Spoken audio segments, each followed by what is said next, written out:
Before we jump into tonight's video, someone asked me a very kind question. I was asked to do a Q&A video, and I'll be honest, I have never been asked that before, so I felt very proud,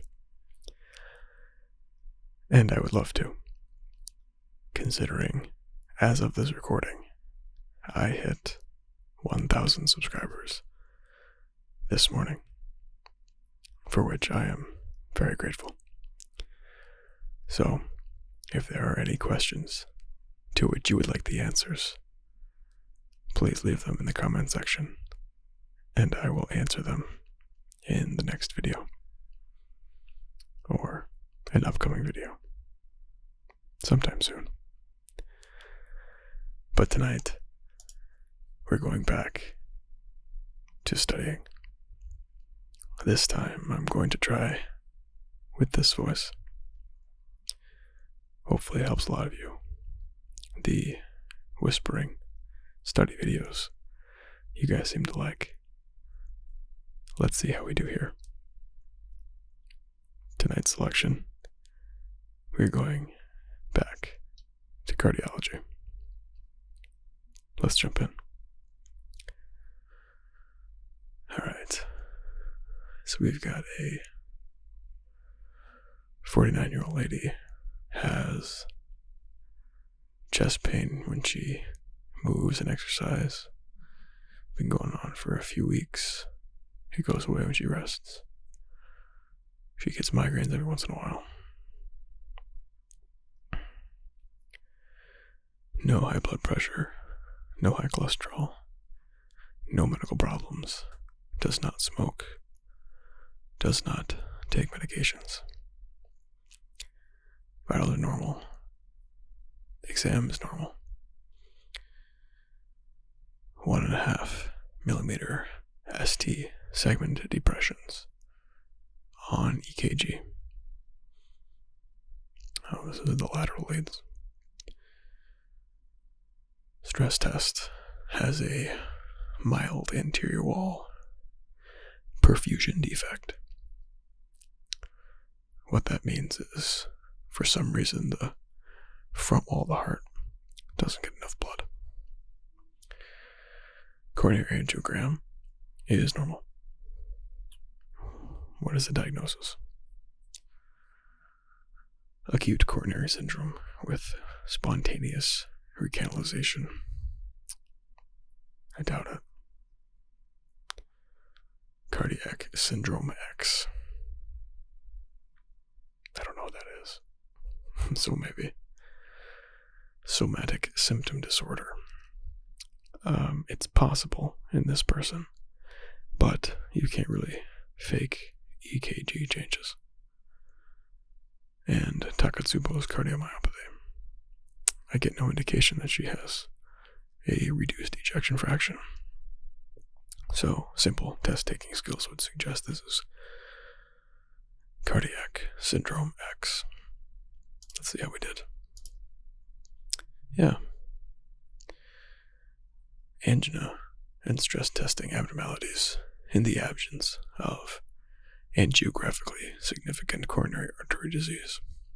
Now, everything was normal on our tests except for the stress test and the EKG, therefore, it would seem Syndrome X. Don't know what it is. Perhaps some form of microvascular dysfunction, because the coronary angiogram looks for the macrovascular dysfunction of the heart. 1 for 1. I like it. 55-year-old lady. 6 months of left calf discomfort. Okay. Symptoms began as tightness after vigorous walking for a couple blocks. And it stops. It causes her to stop walking after 4 blocks. Subsides about 5 minutes after she rests. No pain at rest. She has high blood pressure, high cholesterol, and has been a heavy smoker, but quit 6 months ago. she is on a good bunch of medications. Vitals are normal. Leg pulses are diminished. Foot pulses you can't feel on the left. No skin ulcers. Remainder of the exam is normal. Ankle brachial index 0.68 on the left, 0.86 on the right. What should you do? Add clopidogrel.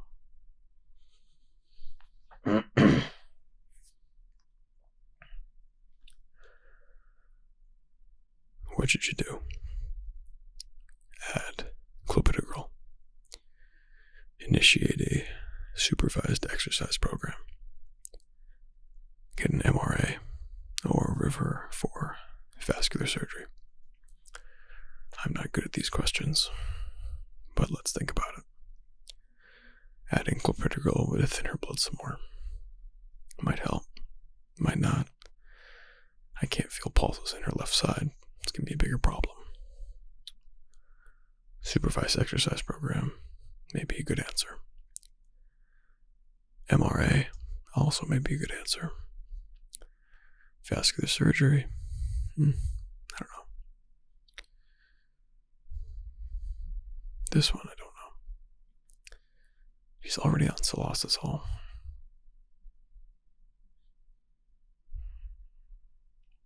Yeah, I really don't know the answer to this question. Unfortunately. That's why we study. Because we don't know everything. One of the personal rules I have to medicine is if I don't know, I get more pictures.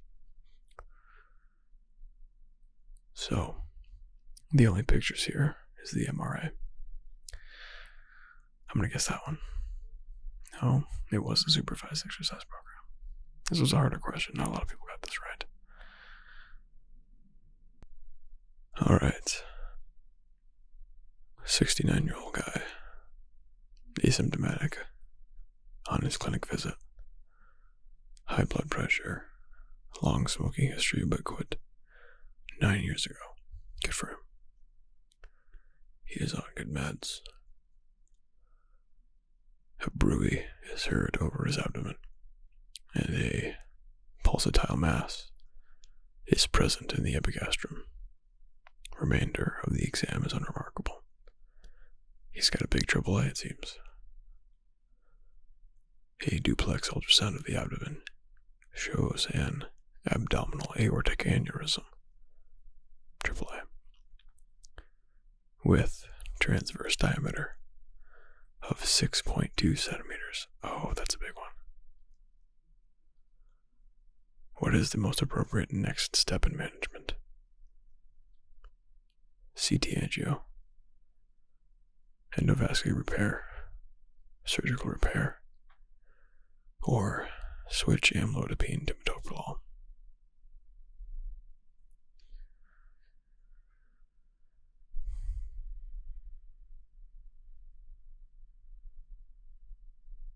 I think you CTA him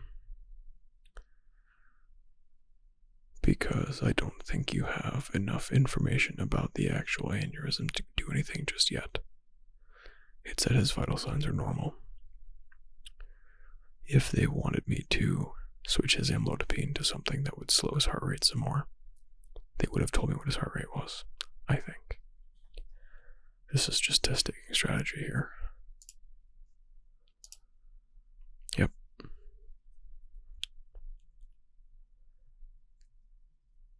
Yep. You need more imaging data before you actually do anything. And ultrasound is a great piece of kit to have. Problem is, it doesn't give you a very complete look. It just gives you very brief clips. A CT scan gives you everything. In somebody who needs a pretty significant surgery, likely, you'd like to have every piece of information you could possibly. So, CT scan it is. Let's see what they said about the metoprolol.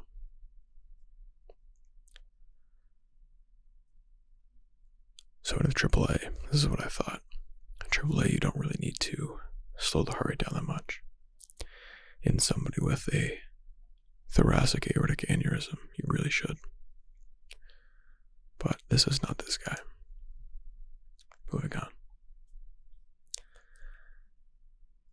51-year-old guy establishing care wants to modify his risk for heart disease. Glass of wine with dinner most nights. Quit smoking 12 years ago. Dad had a heart attack at 61. Temperature is normal. Blood pressure is good. Pulse is good. BMI is 28. LDL is 130. Total cholesterol is 200. Which of the following risk factors most increases the patient's risk for cardiovascular disease? Alcohol, ethnicity, family history, hyperlipidemia, or smoking? I think it's either family history or smoking. It's usually family history. I don't know for sure, but that's what we're going with. It was hyperlipidemia. No kidding.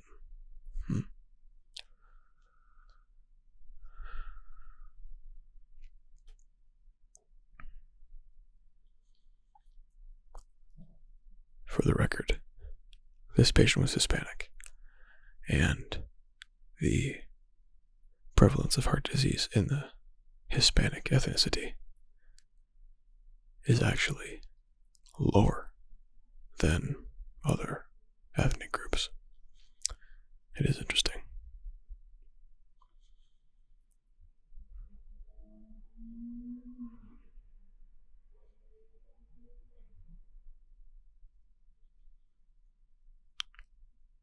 I see.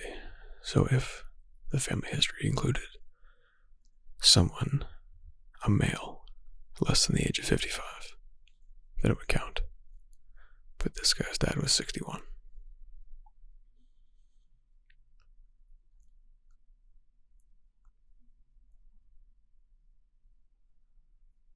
Smoking status in this patient hasn't smoked for 12 years, and after 10 years, you return to a non-smoker's risk for heart disease.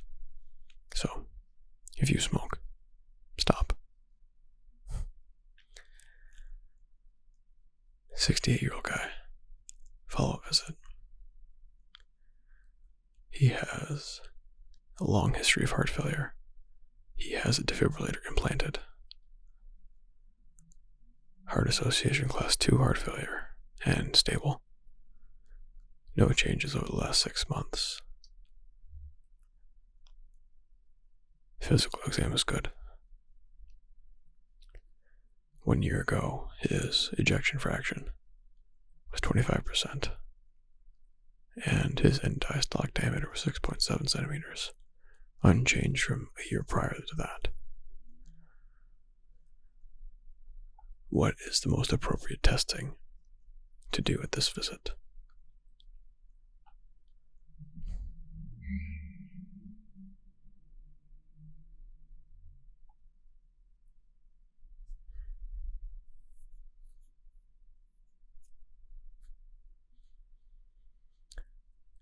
Echocardiography,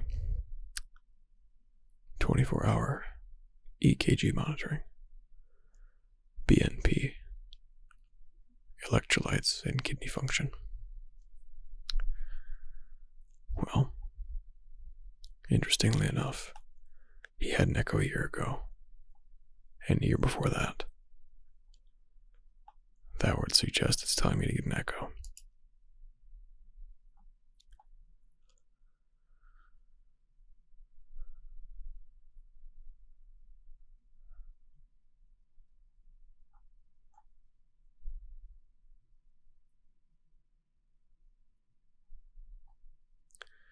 That being said, the internist in me sees that he's on Lasix and aldactone and valsartan, which makes me think he actually needs electrolytes and kidney function studies.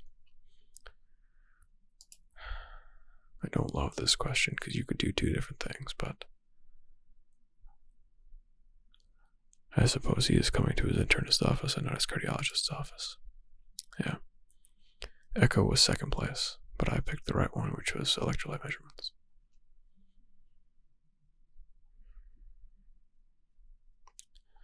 Let's see why they said they didn't need an echo.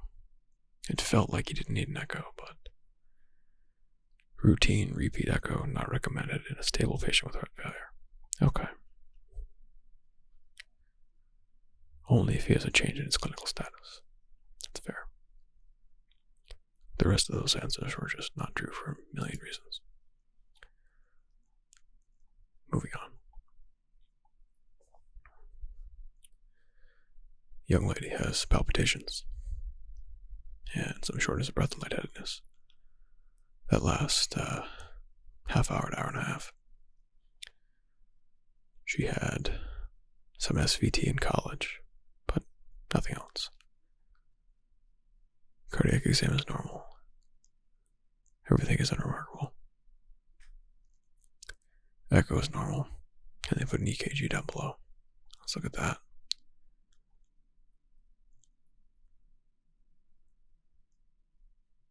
Okay.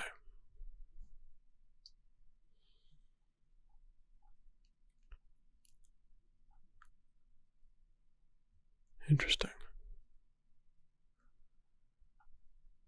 So what do you do next? Do you give her a atenolol, which slows her heart rate down? Do you do an electrophysiology study? Do you give her flecainide, which is an antiarrhythmic? Or verapamil, which is a non-dihydropyridine calcium channel blocker? You use it for arrhythmias. Her EKG here looks normal. She seems to have intermittent bouts of whatever it is she has, this supraventricular tachycardia. I would like to do an EP study on her to see if they can induce it and then get rid of it. Let's see. Yeah.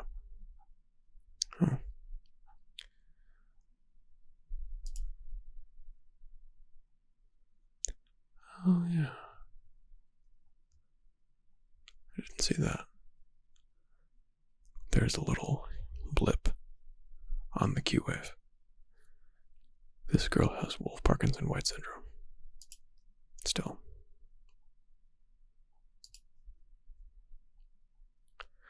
Wolff-Parkinson-White syndrome is dangerous and is one of the main causes of sudden cardiac death in young people. Another young lady coming in for preconception assessment, and she has Marfan syndrome. No symptoms, but she is on a long-acting beta blocker.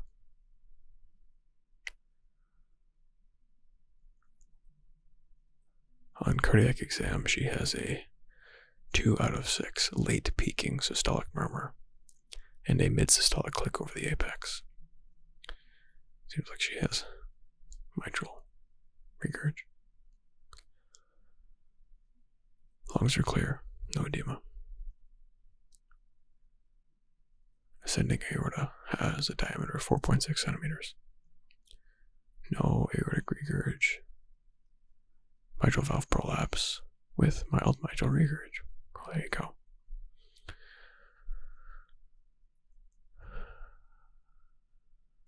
What do you do? Do you tell her not to get pregnant? Fix the mitral valve? Get an echo in a year? Or switch her metoprolol to losartan? It's not D.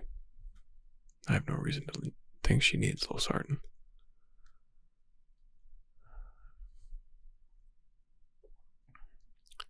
She has kind of a big aorta, and she has Marfan syndrome. That's going to be tough to have kids. That makes me nervous. Yeah. Women with Marfan syndrome have increased risk for pregnancy-related aortic dissection and rupture. Once you rupture an aortic dissection, you are not long for this world. It's too bad, too. Because cognitively, people with Marfan syndrome are intact completely. It's just a defect in collagen. And it's sad. Okay. Moving on. 62-year-old guy. Transient right arm and leg weakness for 3 hours. Symptoms got better while he was in the emergency room. His medical history is otherwise unremarkable. Vitals are normal. Set rate is 16. Doesn't mean anything. Bad cholesterol is 70. I've seen worse. Echo is normal. Ultrasound of his carotids, neck veins and arteries. Nothing really big. No bleed in his brain. He has a small left internal capsular stroke.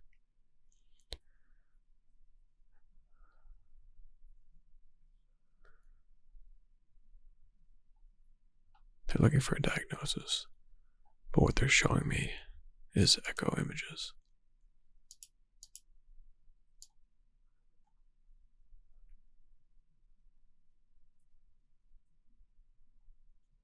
Trying to figure out what it is they're trying to show me.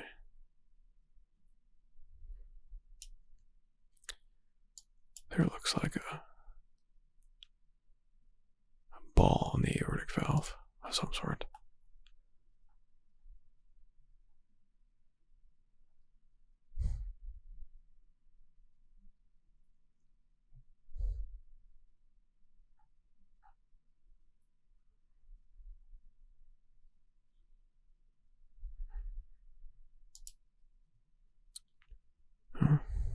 Maybe the set rate could be of note. It is a little high.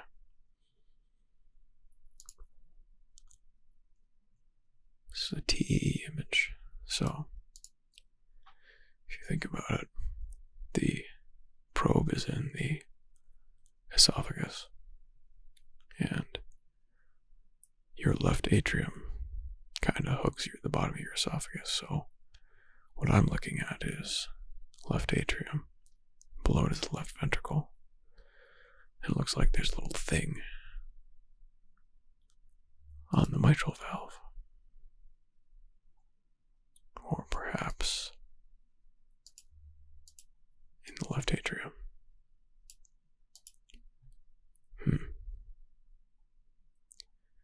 Doesn't look like a papillary fibroblastoma because that would be lower on the image.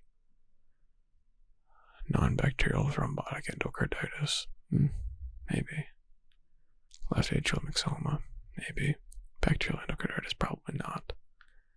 Given his vitals are normal. There's something there. I just don't know what it is.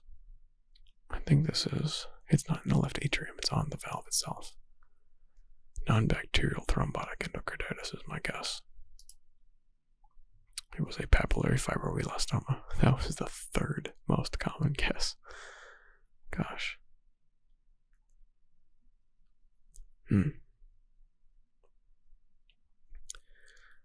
Papillary fibroblastomas are small, independently mobile cardiac tumors that typically attach to the left-sided valvular endocardium by a stalk, and they are associated with stroke, transient ischemic attack, which this guy had, angina, heart attack, and peripheral embolization. So let's see if I can see where the stalk is here. I mean, they're pointing to the thing that I knew that they were pointing to. A little ball. I don't see a stalk. Fine. Why was my answer wrong?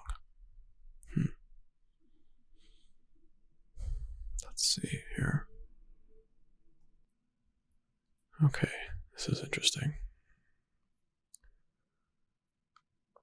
So these are most commonly associated with advanced malignancy or connective tissue disorders, the non-bacterial thrombotic endocarditis. That was my guess. He doesn't have any of those. It is on the atrial surface of the mitral valve, or they can be, like this guy's were, but he has no predisposing factors. And it doesn't have a broad-based appearance, which apparently these have. Okay, I guess that's fine. Let's do one more. 47-year-old lady, recent fatigue, shortness of breath. She had a hysterectomy 3 weeks ago, and persistent fatigue and exertional dyspnea since the procedure, but no other symptoms. She has Eisenmenger syndrome related to a ventricular septal defect. She's on sildenafil and bosentan, not super common. Normal temperature, blood pressure is a little bit on the low side, but not that low. CVP is elevated with a prominent A wave. Apical impulse is normal, and a prominent parasternal impulse is noted at the left sternal border. Loudest 2, digital clubbing, central cyanosis. Abdominal wound is healing well. Hemoglobin is 10.2, but it was 15 a year, 3 months ago, and 18.5 a year ago. Which of the following is the most appropriate management? Erythropoietin, heart-lung transplantation, IV epoprostenol, or a short course of iron therapy.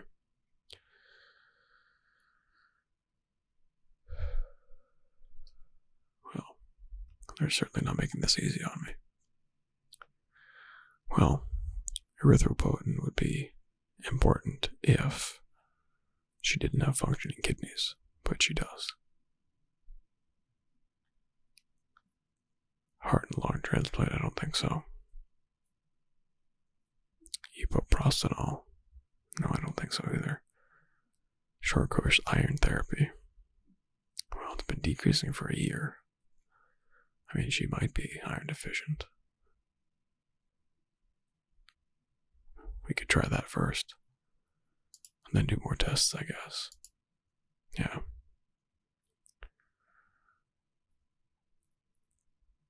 Iron deficiency is common in patients with cyanotic conditions, like Eisenmenger syndrome.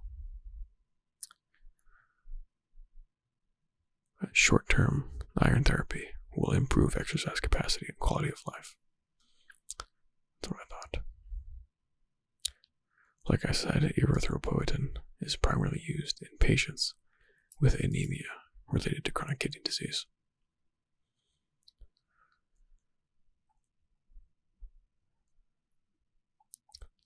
Epoprostenol for her pulmonary hypertension. I'm not sure if it's going to work in somebody with Eisenmenger syndrome.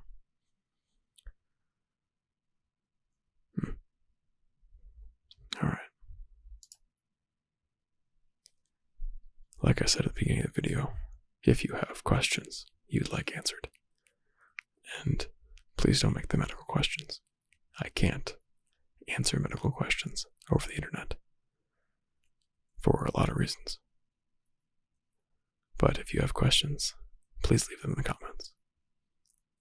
But it's late, and I'm tired. And I hope you are too. Be well.